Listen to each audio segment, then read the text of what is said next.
Alan Watts once said that life is an illusion, and upon recognizing that, I decided rather than living a traditional life, I would be more like Bon Jovi and take my four-wheel steed to travel through the ventures of life, free of society, bills, and more importantly, rent.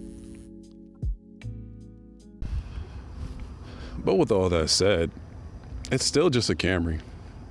Really not much to glamorize when it comes to living like this. By the way, this was done by a deer. Deer are pretty stupid. So it's been 620 days since I started living on the car. And as you can see by this profile, it's not really the best of fits, at least sitting like this.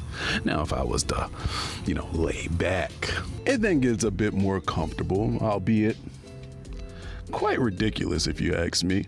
So living like this isn't the most romantic of experiences, but it gets by. I say all that to say this. It's been technically 7 years since I've been homeless, right? Now, 5 of those 7 years, I was a full-time university student.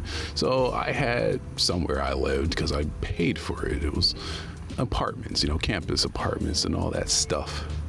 So it wasn't all too bad, except for when I went on breaks and I was couch surfing and all that stuff, couch surfing, motels, hotels, things like that. Because when you live like that, you technically are under the umbrella of being homeless. You don't have traditional, stable housing. So over these last 7 years, I've seen and experienced a lot of things, and I've met a lot of people, especially with the hotels and motels, right? The motels specifically, the hotels too, but I've met people and heard their stories, conversated with those, seen others in passing I'd rather not speak to, whatever. People, they're just from all walks of life. Domestic abuse, working class, people that lost their jobs, drug addicts. Like, you wouldn't really expect just so many different people that are, in the same circumstance.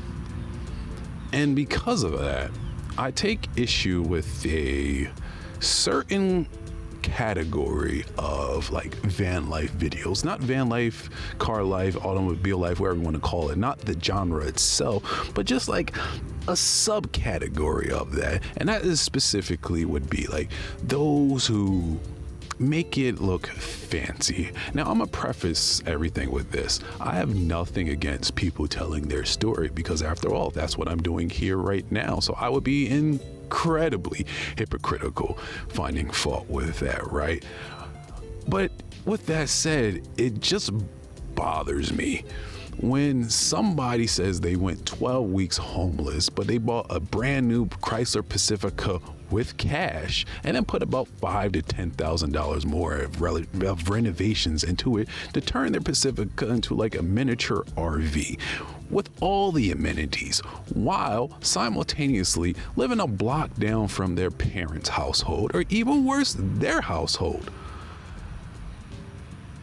You didn't go homeless, you went urban camping and became an influencer, which is fine. There's nothing wrong with that. We all live different lives. We all experience life differently, and we all only live once. However, just tell the truth. Don't call a spade a spade. You wanted to try something new. There's no need for the fancy white lies and everything, because that's not the actual reality. Simultaneously, there's a secondary group who I actually don't have anything against, right? What we're going to use the word bothers again, but it's very slightly because I can't think of a better word. And it's more of the circumstance than them, right?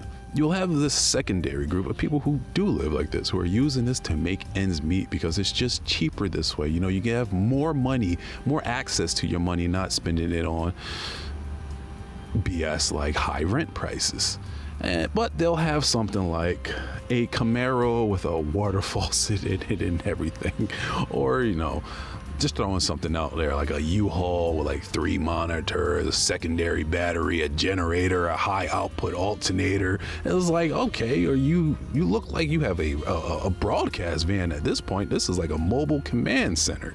And like I said, don't get me wrong, this is no shade to that group right there. I have absolutely nothing against them. Like the guy that has the Camaro with the waterfall said, I saw that video and I thought it was genuinely cool. I thought that was a dope setup, and if I wasn't doing what I'm doing in my way, I would try something like that. So once again, this is absolutely no hate or shade to them.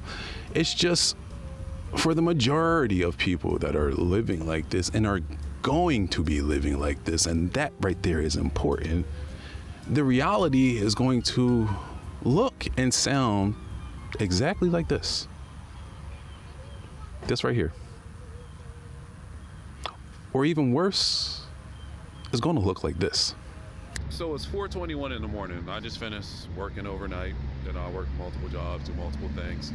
And this is a spot that sometimes I would crash at. Now, the thing I want to show you is, without like really blowing up people's spot, is this. I'm going to have to blur a few of these things out, but you see all that? See that guy right there? That guy right there lives here. He lives in this parking lot. One of those RVs is his. I'm not trying to blow his spot up. See these other cars? Some of them don't have people in it. Others have people sleeping in them. There's a car over in that corner over there. In the far corner. There's a person sleeping in there. Other people here, they've gone on to work. That SUV right there, somebody sleeping in that. So on and so on. Now, I'm gonna do what I can do to, blur some stuff out so people can't really tell what it is, even though it's easy to tell where this area is at. But there are many areas like this, just in my state alone.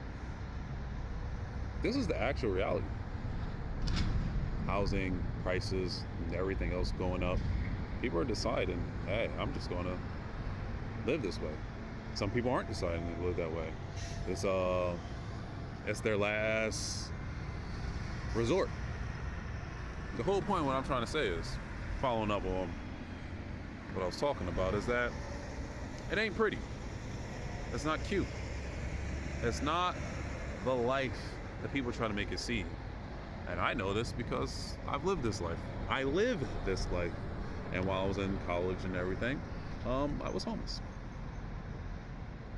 And lived in motels and hotels and met people that lived in them as well. And there's so much that you see that a lot of people don't see. And when it comes to seeing, perception is, well, reality for people. So even though I have my little pet peeve for the first group of influencers for like telling white lies, I'm not here to chastise audiences for their ignorance on this topic or even for finding their content interesting. My pet peeve is just mine, right? As much as I'm here to use this platform to put things into reality a bit more, ground things in reality, even though that reality may be a bit more bleak and depressing. Because as of 2023, the number of people that were documented as homeless, unhoused, unsheltered, whatever term you want to use, that reached a record high last year. And I do mean documented, because there are definitely people that fly below the radar. I'm one of them. Those 5 years I previously mentioned, the 5 out of 7 years, that wasn't just randomly. When I was in school during that time, nobody knew that I was homeless. I didn't tell anybody. I didn't go to social services or anything. I just lived with it because I was putting all my time and effort in school.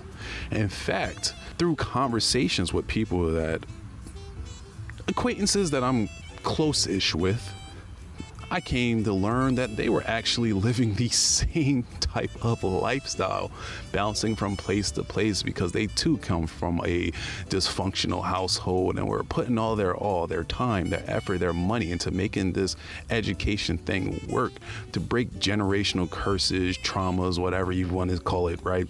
And, do something with their lives. And there were quite a few of us, honestly, and the people that I knew of that were living like that, who weren't a part of the official documentation, including myself, pre-2023, I'm talking about. So how many more people were there in this country that weren't a part of that number?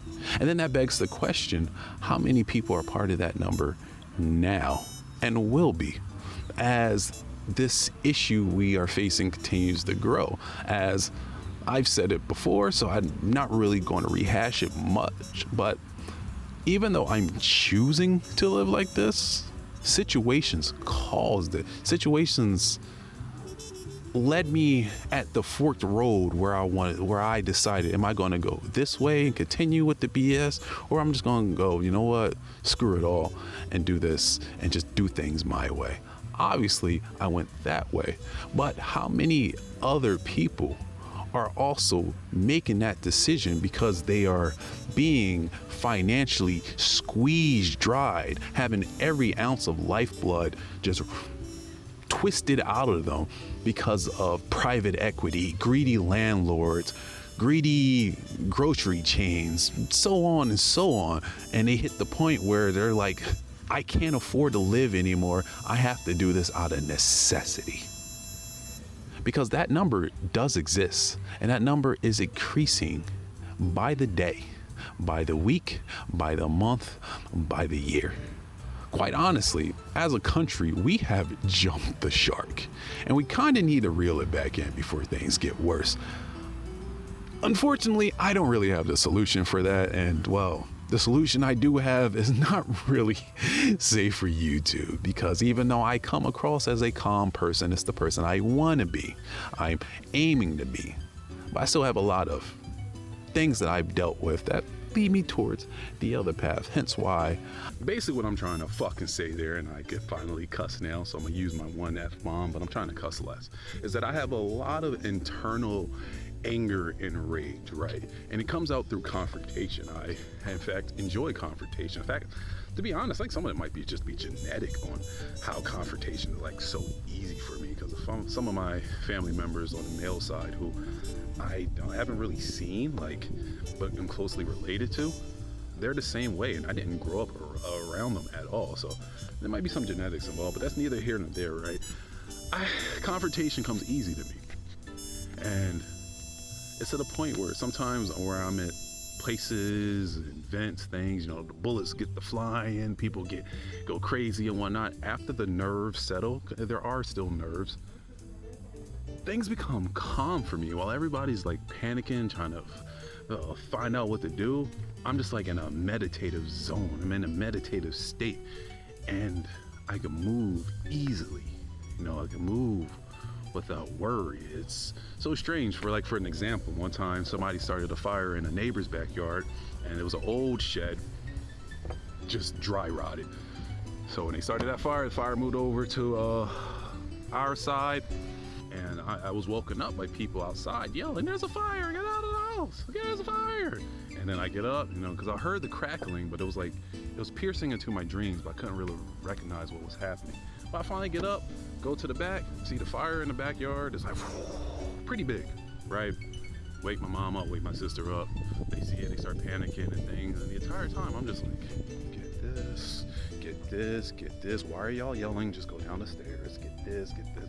Just so unbothered by it. And it's always like that when I'm in high stress situations. It seems like I operate at my best there.